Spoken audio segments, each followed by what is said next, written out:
Hello, happy summer. I have to say that we miss you guys on campus so much. It's just not the same without you, even though I look out my window and I see there's a lot of camps going on. So sometimes I see these like the cutest little kids bouncing basketballs around campus, and that's totally super cute. But there's nothing like having you guys on our campus, our Vanguard students. We love you so much. And so that's why I'm so excited to be with you here today doing our summer series. I think this is our third or fourth year doing a summer series, and I love it for so many reasons. I love it because we can still connect with one another. I love it because it could be a place of encouragement for you and for me. I love it because it gives you a head start on your chapel credits. I'm going to do a 4-week series so you can have 4 chapel credits before you even start. And like I said, that encouragement component I think is just so important, especially because sometimes we go into the summer thinking it's going to be like this quiet time of like rest and tranquility and peace. And it just seems like, I don't know about you guys, but this has been like the busiest summer I feel like I've ever had. It's just been a lot, like good stuff, fun stuff, but it's been busy. In June, like from graduation, I graduated in May, I had my party, and so you have family over and friends over. And so from there on, in June, I went for a work conference in South Carolina, which was super cool. I got to meet with other campus pastors from other Christian colleges. I went to visit my grandma one weekend in New Mexico. I got to go to Disney World for my birthday. On Monday, my husband Bo, will celebrate 2 years of marriage. And so it's been a busy but fun season. And like I said, we go into the summer thinking I'm going to have all this time to do all these things, and all of a sudden it's July, and I'm like, whoa, that went by so quick. And so it's a busy season, but it's a fun season. But I know as students, you guys are busy as well. Some of you, in addition to being students, you're working over the summer, you're helping at home with your siblings, doing all these different things where we live a busy life. And so that's why I have really enjoyed our theme of peace this last year. I think going into it, like, oh, peace, like that sounds good. Like that sounds like a good series. But I don't think I realized the impact it was going to have on me and just the testimony of students and other staff that have shared of the importance and the impact that our peace theme had on them. I would go as far as saying, like, I didn't think I needed the theme of peace as much as I did. And I think it came at such a perfect season for our campus, for each of our individual lives. And so that's why for our summer series, we wanted to just close it off. It's been such a blessing to each of us. I'm excited for our new series. Our new theme that's going to come out. I know it's going to be a blessing, but I love that we can meet in the summer to just be together, encourage one another, and find peace in the Lord. And so let me go ahead and pray, and we're going to get into the word today. Heavenly Father, I thank you. I thank you for technology that allows us to meet, even if we're out of state, out of country, wherever we may be over the summer. These online devotions allow us to come together. God, I thank you that we can come together as a fellowship of believers to hear your word, to learn more about you, to draw your peace and your strength and your love, Father. Thank you for being a loving Father that wants to bestow your peace upon us, that wants to drench us in your love and your strength, God. And so, Lord, I pray as we dive into the word today that each student, staff, faculty that is watching this, God, would know that you, God, are the lover of their soul, that you, God, have such great plans for them, that you, God, want to supply them with peace, God, that you want to know them and you want them to know you. So, God, would you open our hearts to your word today, Father? In your precious name we pray. Amen. Amen. And so Like I said, I love our theme of peace. I love our theme verse in John chapter 14, verse 27. It says, "Peace I leave with you, my peace I give you." My peace I give you. I feel like that's so important. I do not give to you as the world gives. Do not let your hearts be troubled, and do not be afraid. One more time. Peace I leave with you, my peace I give you. I do not give to you as the world gives. Do not let your hearts be troubled, and do not be afraid. And I love this verse because it's such a gift that was given to us. Not just a peace that comes from just anywhere or anyone, but a peace from the Father, a peace from the Lord to us. And like I said, in this season of just go, go, go, go, go, we have to understand what it is to sit and rest in the peace of God. And so, Pastor Mike kicked us off last week with our first part of our series. And so, I'm going to go into our second part. And I really wanted to take time to talk about the discipline of silence and solitude. I don't know about you guys, but I come from a Pentecostal background. And we tend to have the reputation of being the loud ones, the charismatic ones, which I'm cool with. But at the same time, we need to have that practice of silence and solitude. We need to have quiet times with the Lord where we're not the only ones talking, but we have moments of silence and solitude so that we can hear from the Lord as well. And we'll get into a little bit more of that. But silence and solitude, if you think about the word, it's a spiritual discipline. And maybe for some of you, the word discipline might bring some flashbacks of the chancla or the belt growing up. And so we hear the word discipline and we kind of like maybe your eye starts to twitch a little or you get a little bit nervous about the word discipline. But the spiritual disciplines, it's one of those things where it's not to harm us, but to help free us. We have to think of it this way. God is not a restrictive God.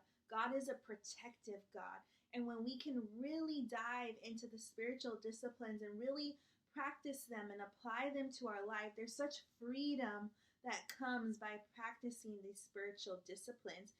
And with peace, to really know the peace of the Lord, it's so important to practice that discipline of silence, that discipline of solitude, and having alone and quiet time with the Lord.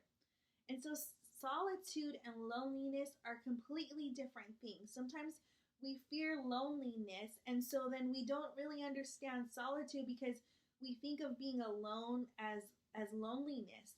But there's a lot of us that understand that just because we're by ourselves doesn't mean we're lonely. And there's a difference between loneliness and solitude. And so what Jesus is calling us is this. He's calling us from loneliness to solitude. That we're not alone, that we have the Lord with us. See, loneliness is an inner emptiness, but solitude is inner fulfillment. When we have times of loneliness, yeah, that leads to emptiness. But when we have times of solitude with the Lord, that leads to inner fulfillment. So, for instance, you could be with a whole lot of people. You can be in a room full of people, but still feel alone, right? So, whether alone or among people, we have to practice that solitude so that way let me say it this way.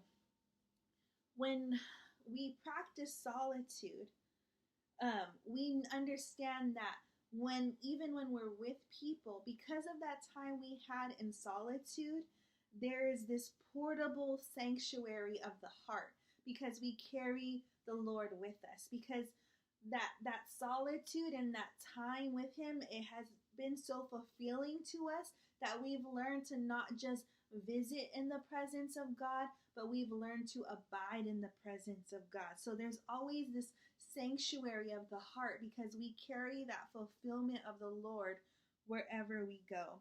And so, the great thing about that too is inward solitude has outward manifestations. When you are spending time with the Lord, when you are getting in your prayer closet, when you are practicing silence and solitude and sitting in the peace of the Lord, there's going to be fruit of that. It's going to be evident. And we're going to talk a little bit more about that. But there's this desire to hear the divine whisper of the Lord. And we find that in silence and solitude. See, there is a freedom to be alone, not in order to be away from people, but in order to hear God's divine whisper over our lives easier. Jesus is the greatest example of this. He lived an inward heart of solitude. As you read through the Gospels, you find example after example of times that Jesus found times of silence and solitude so that he can hear the divine whisper of the Father. And so I'm just going to list a few of these just to see how many there are and how frequently Jesus did this. See, when he was getting ready to start his public ministry, he started by spending 40 days alone in the desert. You want to read more about that? It's in Matthew chapter 4, verses 1 through 11.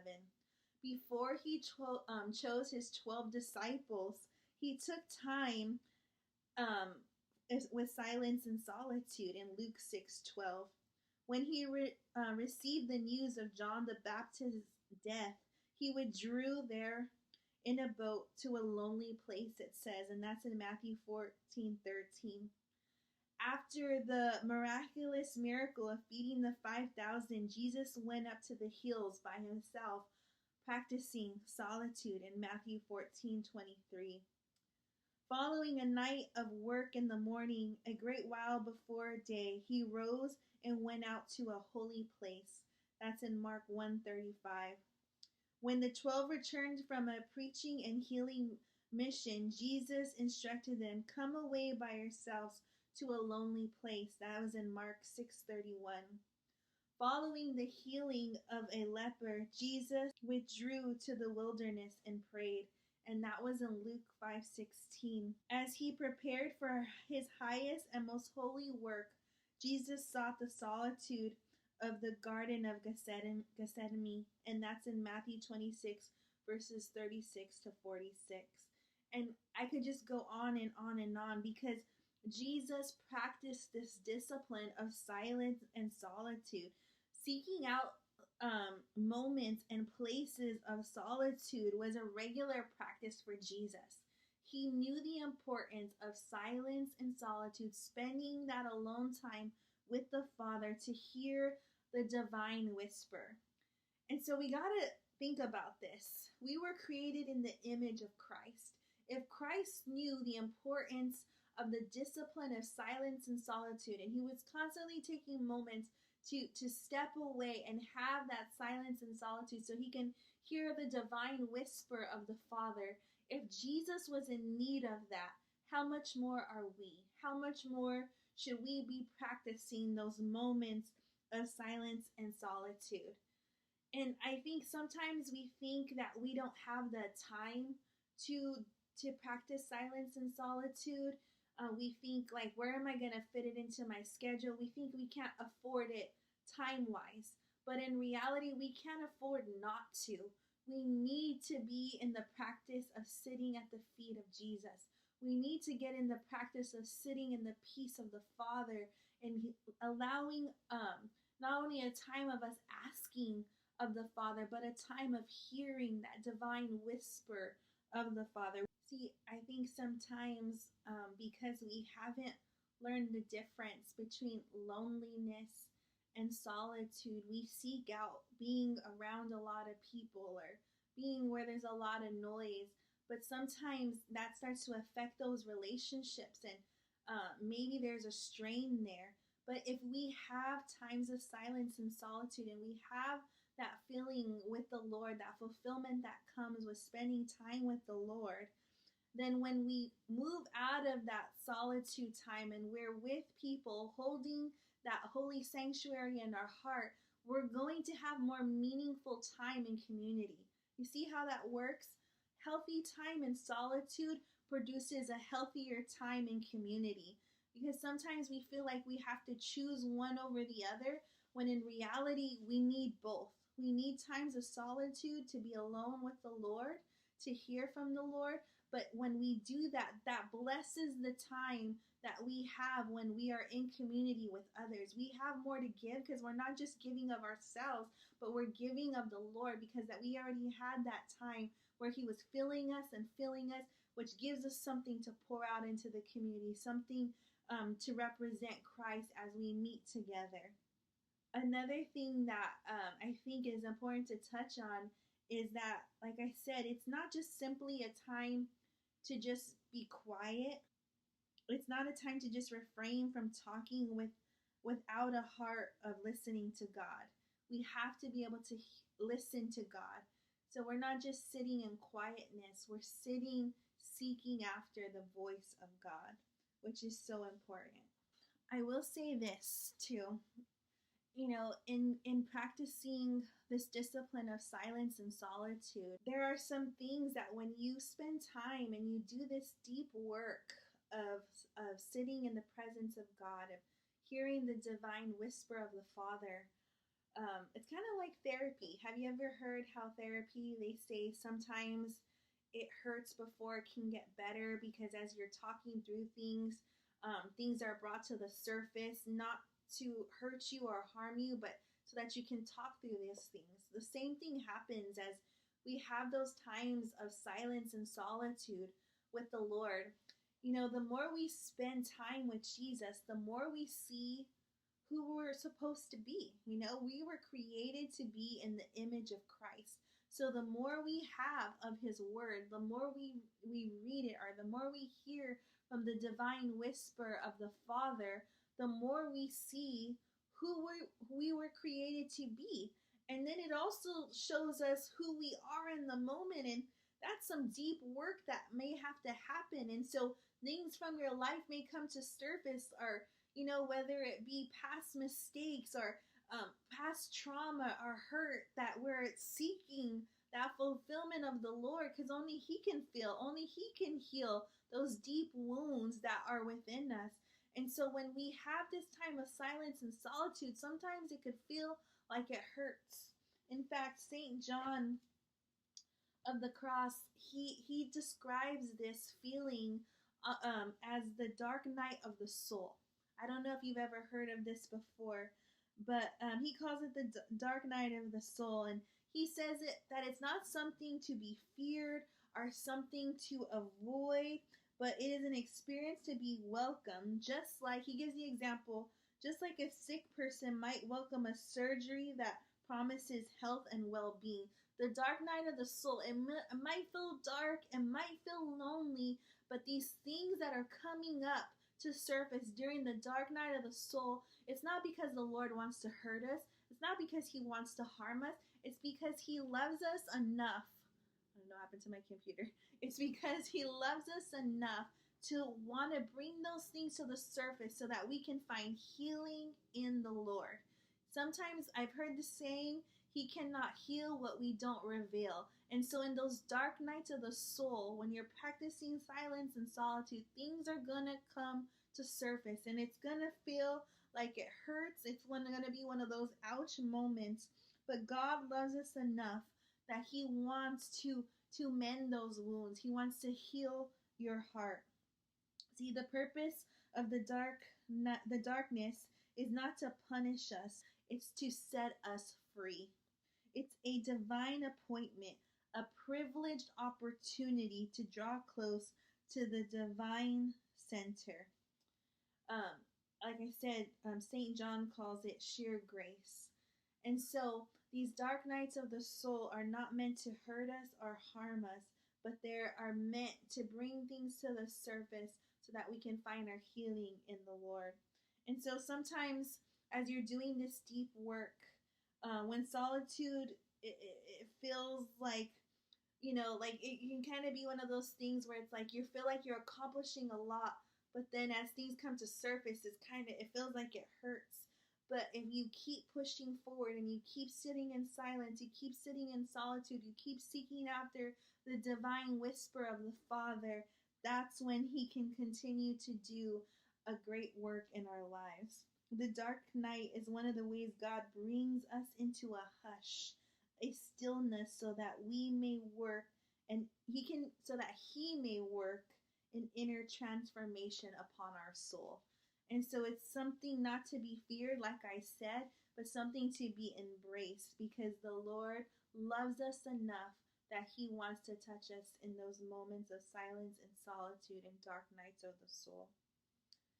And so I wanted to give you some practical things you can take away from this, how to practice silence and solitude, especially in the busyness of being a student, of working. Maybe some of you are taking care of your little brothers and sisters, grandparents, aunts and uncles.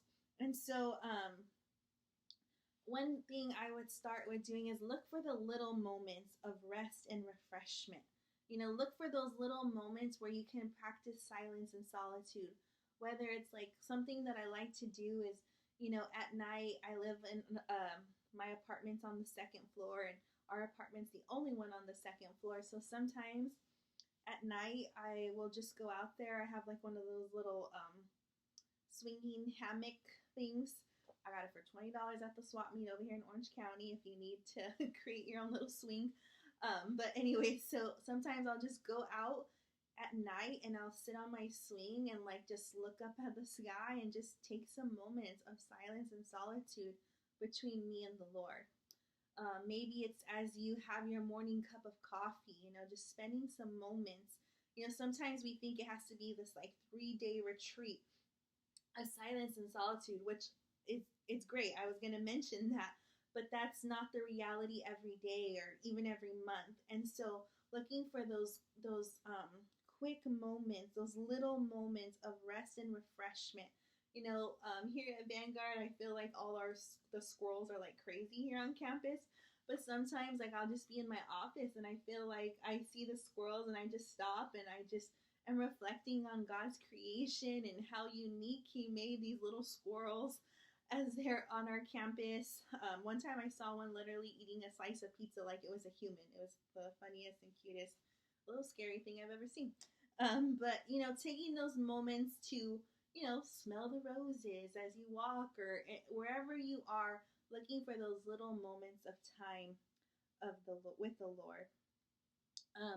Another thing is maybe you can develop a quiet place, kind of like a prayer closet or a place you can have silence and solitude. In my apartment, we have an extra little bedroom that it's like multiple. It's like our office, our storage, a little bit of everything. We have a little pull-out couch in there if anyone comes to stay the night. And so there's a section of that little room that I like will transform when I need to have just my time of silence and solitude. I just put pillows and light a few candles and just sit in silence and solitude with the Lord and seek after that divine whisper. Also, too, for some, I know that growing up, there wasn't always a lot of opportunity for silence in the home just because, we always had someone living with us. There was always some cousin or some Theo like living with us at some point. And so I know what that's like. So sometimes another thing you can do is maybe find somewhere outside of your house. If there's a park close by, if you don't live too far from the beach, like here at when you're a student here at Vanguard. When I was youth pastoring in Lake Forest for quite a few years. I would often drive to, I don't know if you guys have ever been to the Montage Resort. There's like, it almost feels like it's a private beach.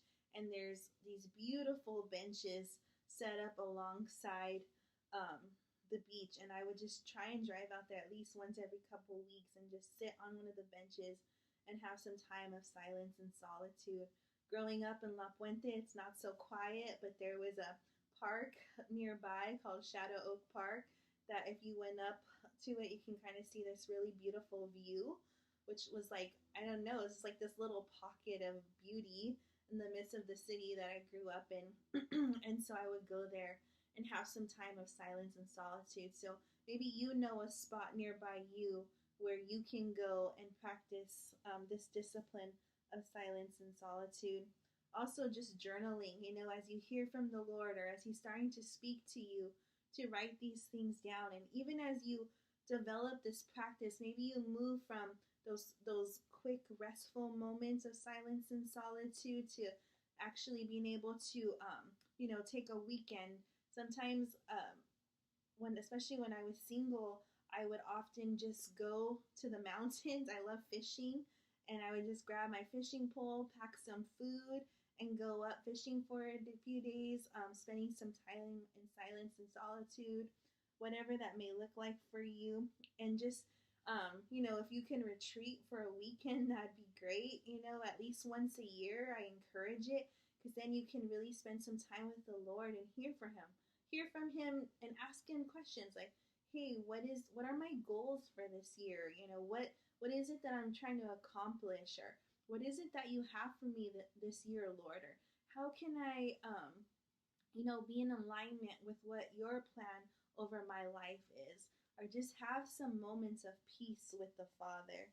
And so you can use that time of silence and solitude to really just press in and hear from the Lord. I also wanted to say this. Remember, when we practice solitude, times of being alone in the presence of God, that'll make us a greater blessing when we are in community. And that time of solitude is going to bear fruit in our time of community.